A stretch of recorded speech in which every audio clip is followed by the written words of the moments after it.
Hey, welcome back to Elysium. My name's Ellie, and today's video is probably going to be a little bit shorter, but I am doing fun experiments on my hair. Experimenting with my hair is nothing really new. I experiment with my hair all the time. It's always some different color, different hair dye. Sometimes I completely mix it up and shave parts of my hair off without anybody's foreknowledge.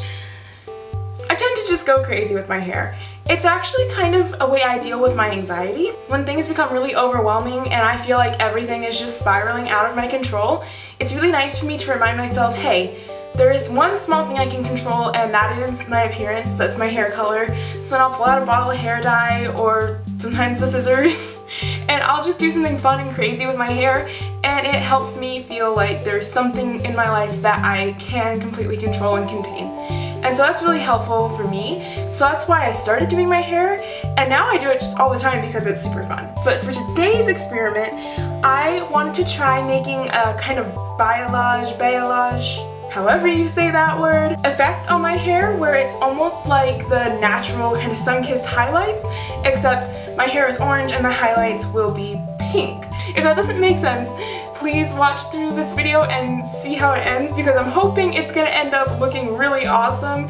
And if this is a successful experiment, this will be an easy and simple how-to. If it's a failed experiment, then hey, you've already seen me fail once, might as well see me fail again, because I think this channel is going to be a lot of that. So actually, balayage is what got me into doing my hair in the first place. I had this really cool Pinterest board I was following where they were showing all these different kind of highlights you could do and all the different tones you could use to get like a silvery blonde or more of an almost rose gold color, which was what I wanted. And I don't remember at what point doing that turned into, oh, I can bleach the streak down the front of my hair and color it hot pink. And then that turned into like doing this whole top part of my hair.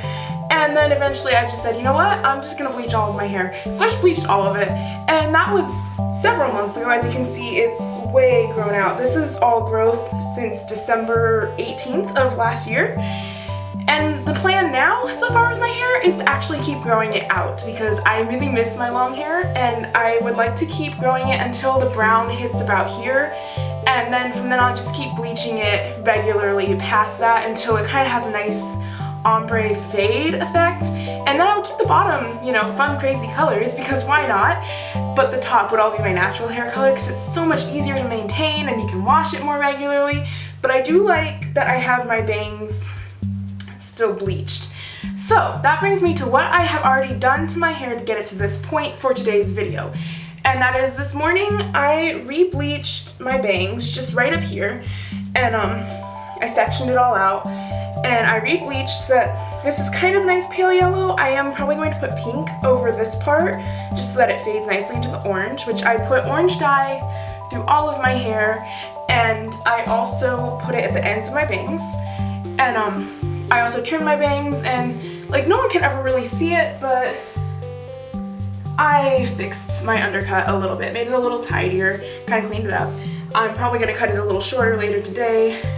I'm going on a big trip this weekend, and you guys will hear all about it next week. There's a bit of a spoiler for what next week's video is going to be. It's going to be an adventure vlog, but I wanted to have my hair look really, really awesome, so I thought at 3:30 this morning, why don't I try doing something really unusual to it and try highlighting a neon color with another neon color? So that's what we're going to be doing right now. So for this process, what I have is a mixing bowl, a spoon to mix it with, plastic cutlery, it's my favorite, and I have just some gloves. I got these in a box of 100, I think, at Walmart. They're just latex medical gloves. You will also probably need a tint brush if you're doing this for yourself. I personally cannot stand the feel of a tint brush on my hair. It's torturous. I know it helps a lot of people don't mind the feel of it. They actually kind of prefer it. I just like to work things in with my hands. That probably lacks a lot of decorum, and it's not very professional, but I find it works the best and it doesn't bother me, and I like the results I get with it. I am using Chroma Silk Vivids in magenta. I wondered if these had actual names to them. This is one of my favorite hair dyes. I got this on Amazon. I used to use Manic Panic for all of my hair adventures, and it is fantastic. I love Manic Panic. It's pretty widely accessible. You can get it at Sally Beauty, you can get it at Hot Topic. It's vegetable based, it comes in a lot of fun colors, it lasts pretty well, it smells nice. Well, I actually don't know if it's supposed to smell nice or what it really smells like. I always thought the fragrance of Manic Panic was pretty cool. I used to love it, but if you are going to dye your hair for a very extended period of time, like if you're going to keep your hair colored for years at a time, or if you have a lot of hair or long hair or thick hair, it gets expensive really, really fast. And the reason I switched to using Pravana is because I could get this off Amazon, and you mix just a bit of this, it's very pigmented, you mix a bit of this with normal hair conditioner, and it lasts forever and it conditions your hair then as it's setting. And I think I've used this tube, gosh, I've used this tube at least since January. It's now down to about here, but that's me dyeing my hair about twice a month, and usually pink or orange, or mixing the pink with the orange. So I use it a lot, and it's probably still gonna last me about 2 more jobs. So I really recommend looking for these. You can get them on eBay, you can get them on Amazon. They are great if you're planning to actually color your hair for longer periods of time. And the final thing, whoa. We're having a thunderstorm. In fact, our power has already gone out once today, so I don't know if you can hear it, but the thunder is really cool up here. This is the last thing you'll need is conditioner. I'm just using Suave Professional's Moroccan Infusion. It's a color safe conditioner, which is kind of important as far as I can tell. It's best to have color safe conditioner for this because they have less sulfates in them, and that helps it kind of permeate the hair, I guess. I'm not sure about the science of all this, but I have tried mixing my hair dyes with just normal conditioner, and it didn't take to my hair at all. So I always use color safe when I can, which is easy because I have colored hair, so most of the products that I have are color safe. So what I'm going to do is just take the dye, put a little of it in the bowl. It'll probably be a little too much, but I would rather have too much of this color than too little, because then it would be really hard to match it if I had to make more. And then put some of the conditioner in with it. I like to do like a half and half ratio. I'm running out. A half and half ratio is generally what I use. The colors won't become too pastel in that time, but it will help soften my hair as it deposits the color. So this is the color we're going for. It's pretty neon.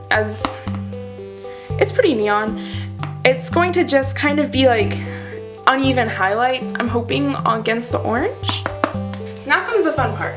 I'm going to take a comb and part my hair right down the middle.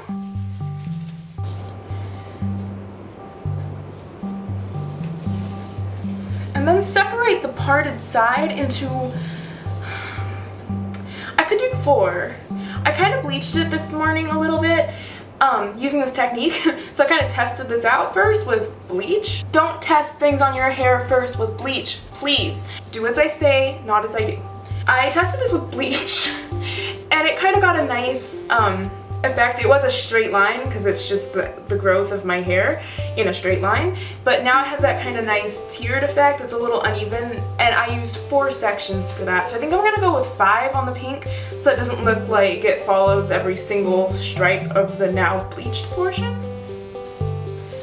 So what you do, you'll take one of your sections and twist it super, super tight.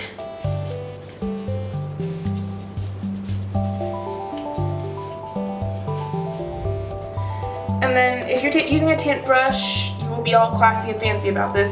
Me, I just take it on my fingers and kind of smear it down the coiled part. I'm really hoping this works. Alright, so that's what you're going to do. You're going to repeat it on, I'm going to do 5. I've decided. 5 coils down this side, 5 coils down the other. And I'm just going to repeat it all the way down and then around the other side of my hair.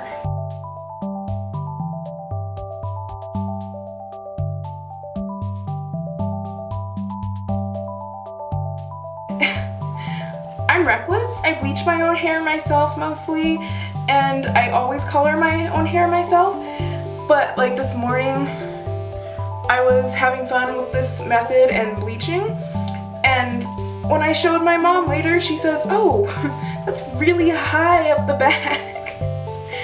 To which I respond, it's hair. It'll grow back, it's fine.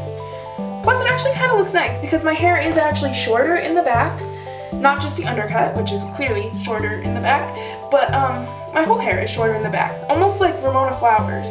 That's actually the style I was going for, was Ramona Flowers, since she and I both like to change our hair color really often. And 7 equal X's. I'm just kidding, there weren't 7. How did I end up with 5 on this side and 4 on this side? It's highly suspect. Alright, so now that I look kind of like a jellyfish, I am going to let this sit for 20 to 30 minutes. Then I'm going to rinse it out with the coldest water I can possibly stand until the water runs clear. And then I'm going to let it air dry, and I will come back and show you what it looks like when we're done. So now that it's dry, I actually think it did work. It kind of has layers of different color going through it instead of being one solid orange. This side a little less, probably because I only got 4 on this side and 5 on this side. This one seems to have a bit more dynamic of a color to it. But still, I would consider that a good way to color my hair from now on, to make sure that I get more than just one shade at a time. I can see it really clearly, but I don't know if the camera can. I'll try to get a good picture of it for the thumbnail. That way you guys can see it too and kind of see what I'm talking about. But yeah, I would say that definitely worked. Like right here, there's a bit more pink, and again right here. I think that's successful. I'm really actually very happy with this. So if you're thinking of doing this to your hair, I'd say give it a shot. It won't really hurt at all. It may or may not have like a very noticeable difference depending on how different the 2 colors you're using are. I am probably going to do this from now on when I do my hair. So when I get to the fall and I start doing colors like purple and blue and green, it'll probably show up a bit more than orange and pink because they're so similar. I put pink in the orange so it always kind of looks a bit the same. But if you use 2 very different bright colors, I think it would look really awesome. So thank you guys for coming to experiment with me today. I hope you are having a wonderful day. Again, sorry that this is kind of a shorter video with not as much content to it, but I'm really getting ready for this weekend, and I cannot wait to share the adventures that I have with you guys next week. So I hope you have a wonderful day, and I will catch you later.